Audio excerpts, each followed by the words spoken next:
É como se o meu pai fosse, e mesmo ele não estando mais aqui, como se ele pudesse me mostrar, como sendo da minha família biológica, o que é e o que não é, o que é da humanidade e o que é do espiritual. Né? E ele me mostrando, mesmo não estando mais aqui, como se fosse, olha, parece separado, parece distante, parece que eu estou no mundo invisível para vocês. Mas a verdade é que, se vocês pudessem ver tudo que eu estou vendo, ia ser bem mais unido, bem mais integrado. E os mundos iam se complementar. Né? Então, a questão de transcender a ideia de perder o pai, a ideia de uma saudade, vamos dizer, de uma falta, é uma coisa que eu nunca tive tão forte com meu pai. E hoje, ao contrário, assim, é como se fosse assim, eu estou me preparando para o dia que vai haver esse reencontro. Né? Então, quebra aquela coisa da perda, quebra aquela coisa da falta. Né? E também, pegando o exemplo do meu pai, um pouco antes, eu comecei a estudar, em 2013, um livro do Saint-Germain. Né? Foi o primeiro mestre ascensionado, primeiro não, mentir. O primeiro mestre que entrou na minha vida praticamente para me resgatar e me salvar foi o Mestre Jesus, naquela experiência de 2005. Porque foi uma experiência muito além do que eu estava pronto para vivenciar. E houve uma guiança espiritual naquele dia. Praticamente uma proteção espiritual. Né? E eu digo que era dele porque foi o que eu vi. E era a única imagem que eu conhecia dele, apesar de não ter o menor contato com a história dele, nem com os ensinamentos dele. Né? Mas em 2013 eu me conectei com o Mestre Saint-Germain, e ele sim é uma vastidão de material que tem de vida passada, de épocas, nome, tudo documentado sobre ele. Né? E você consegue perceber sequência histórica, você consegue entender como que ele amarrou uma encarnação com a outra, o que ele começou numa encarnação e terminou com a outra. E aí eu comecei a entender que essa ideia de uma vida estar ligada à outra, ou para continuar o legado, ou para terminar uma obra, ou às vezes um nome ou um sobrenome que continua uma linhagem humana, biológica ou não, mas pode ser que sim também. E lembra, o ser tem até 12. Só aí você já teria, se os 12 estivessem encarnados na Terra, já seriam provavelmente 12 famílias diferentes, com diferentes sobrenomes. Né? E aí eu via toda essa sequência, e ele é o exemplo de um, vamos chamar assim, né, um ressuscitado. É um que, de uma certa forma, voltou para contar a história. E tem livros mais recentes dele, desde 1930, onde ele está dizendo, olha, o que aconteceu comigo, o que aconteceu com o Mestre Jesus no fim da Era de Peixes, vai acontecer com vocês. E eu estou aqui só preparando o terreno, explicando que é verdade, explicando o que aconteceu comigo, para vocês juntarem as peças, fecharem o quebra-cabeças e pararem de duvidar. Porque o meu grande desafio nesses 8 anos é duvidar. Porque o externo duvida muito e desconfia muito. Mas se você valida internamente, se você cria essa conexão e você acredita, você vai até o fim, você vai em frente. E você se entrega para o processo. Né? Então, eu comecei a descobrir essas coincidências de nomes, primeiro nome mesmo, pode ter vindo em outra vida com esse nome, e você está vindo de novo. Será que isso tem um significado? Será que é pertinente para a sua missão você vir com o mesmo nome, ser reconhecido e fazer alguma coisa que termina o que ele começou? Talvez. O sobrenome, mesma coisa. Né? A linhagem também tem uma finalidade muito importante quando você fala de herança, quando você fala de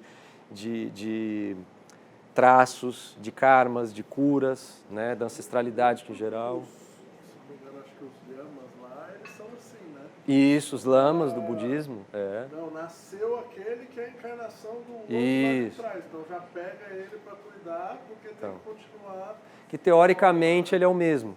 É. Ele é o mesmo ser espiritual. O estava ali, pega ele, e aí que ele vai começando a sentar. Perfeito. Esse exemplo é muito legal, porque esse é aceito pela sociedade. Né? Apesar de ter gente achar que duvida, talvez não é da crença, é da religião, tudo bem, mas é vastamente aceita essa ideia. Então, esse ser que é a alma, eu superior, que se subdivide em 12, a gente estaria vivendo esse processo que eu estou experimentando na prática E eu percebo, pelo relato histórico e documentário de Saint-Germain, ele já vivenciou e praticamente já terminou, porque é como se fosse uma jornada com começo, meio e fim. Não parece que o negócio é ciclo e não acaba mais, mas existe um plano, um objetivo maior, que essa jornada tenha um fim, né? Por isso que a Bíblia fala de alfa e ômega. O alfa é o início, né? A gênese da criação, pelo menos dessa realidade que a gente está vivendo, desse consenso coletivo. E o ômega, nós vamos ver como se fosse, como é que termina, que nem o final do alfabeto, né? E é para ser um contexto planetário e coletivo. Então, é um pouco de quebrar esse mito da separação, esse mito da desconfiança, encurtar a distância, que o Interestelar é outra dica aí que é imperdível, né? Que também é o eu dele com o eu dele do futuro. E aí? Faltava essa fechada. E aí? Essa parte eu não tinha Então, é o mesmo cara. Só que ele viajou interdimensionalmente. É o mesmo cara. Para o eu superior, ele só viaja interdimensionalmente. Toda vez que ele encarna, ele está viajando interdimensionalmente. O que tem, e a Lu trouxe muito isso como se fosse esse objetivo do acesso, dessa exploração de pontos fortes, pontos fracos, o que fez, o que não fez, que característica que eles trazem. Eu vou compartilhar alguns exemplos de como eles podem trazer cura, como eles podem trazer esclarecimento e como eles também, é como se eles tivessem uma vontade de falar. Porque a história deles, possivelmente, pode ter sido completamente distorcida. Os livros podem estar falando deles de uma forma completamente falsa. Então, é a história do remoendo no túmulo, né? E existe uma possibilidade, pegando a caixa, pegando essas intuições e começando a juntar as coisas, de talvez corrigir uma série de desastres históricos em termos de relato, em termos de crença, né? Porque vira um paradigma, né? Que a gente identificou a Lu me ajudou bastante, né? Que ele é baseado de uma linhagem de Noé, onde nasceu uma espécie de uma maldição ligada à raça. E gerações e gerações depois disso, foram carregando. E eu falei, caramba, mas o que eu tenho a ver com isso agora, porra? Então, por que veio esse nome para você? Por que ele te remete a essa época? Por que você se familiariza com a época dele? E agora você descobriu de onde ele veio, de quem que ele é ancestral. Né? E esse quadro é um quadro de um português que fez sucesso no Brasil na época da escravidão. Que era embranquecer o negro. Para ele ser aceito na sociedade, que aí veio, né, o mulato, né? Para ele ser puro e para ele ser um filho de Deus, ele tinha que deixar de ser negro e se tornar algo mais próximo do branco, e um dia talvez você nasça branco e aí você está perdoado. Então vocês percebem o tamanho disso, de como essa ancestralidade, essas gerações que vieram antes, elas estão atreladas, né? Então, se a gente está carregando alguma coisa do Noé agora, como é que podia esperar uma coisa diferente? Né? Um amigo meu, um cara que trabalhou comigo no banco, ele fez um comentário uma vez no Facebook por causa do Rosh Hashanah. Ah, filho, eu não sabia que você é judeu. Eu falei, não sei, talvez eu seja judeu, talvez eu tenha sido judeu várias vezes. Né? Principalmente na época de Jesus. Né? Que a maioria dos que andavam com eles eram todos judeus, né? Hebreus e tal. E aí eu falei assim, não sei se eu sou judeu porque eu não sou nem filho de Sem, não sei se eu sou filho de Sem, do Cã ou do outro. Mas todos somos descendentes de Noé. Aí você limpa na raiz onde teve a maldição, porque Caim é chamado de marca de Caim porque é uma maldição. E no caso do Cush, que depois desceu para...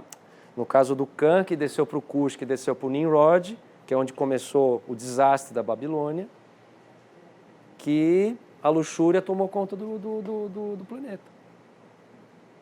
Né? Um dos aspectos. Né? Então é como se fosse um legado, que a gente tem a chance de curar, a gente tem a chance de redimir, como se fosse uma redenção mesmo, e perdoar os ancestrais, que podem ser tanto você mesmo numa outra época, numa outra vida, quanto um parente, ou quanto uma extensão da sua mônada. E esse retorno ao caminho pródigo, o convite qual que é? Se um conseguir ir primeiro, ele consegue levar as outras 12, as outras 11. Então essa competição é uma ilusão. É uma ilusão ficar competindo por iluminação, porque se um ilumina, já levanta todo mundo de algum jeito.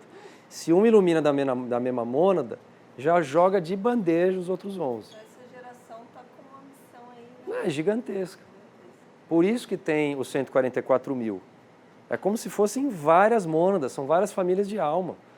Não são só agentes que vão lá sair no pelotão de frente. É um monte de família de alma que se reuniu, se reencontrou, descobriu o que veio fazer, seja individualmente ou seja em grupo, e estão se reorganizando para poder cumprir essa parte, que aí vem o ômega, né? Então a gente está para ver o ômega e a gente está se preparando para esse fechamento ou essa celebração final, né? Eu consigo ver como uma coisa muito positiva pela frente. É o meu sentimento e a minha fé que esse encerramento e essa revelação geral, né, que deve vir não só mais individualmente, mas de uma forma mais pública, né, que isso vai trazer muita clareza, muita tranquilidade, muito alívio, né, para quem sente falta de um ente querido, para quem sente essa dúvida, essa inquietação de vida passada ou de vida paralela, né, que a gente não sabe confirmar, né? A física quântica está aí para esclarecer isso com base na ciência, né? Mas talvez a nossa mente ainda nosso cérebro está se preparando para essa revelação ser bem aceita, né? E agora, depois do Chico Xavier, tem os galácticos também, né? Que a gente chama eles de ETs, mas a versão que eu escuto deles é que eles são eus futuros. E o filme A Viagem no Tom Hanks já explicou isso. E acontece ao mesmo tempo. Ele é a mesma alma, ele é a mesma alma. E ele vê lá, eles mostram no filme o que aconteceu lá na frente. Lá na frente. Então fica essa ideia aí para a gente refletir.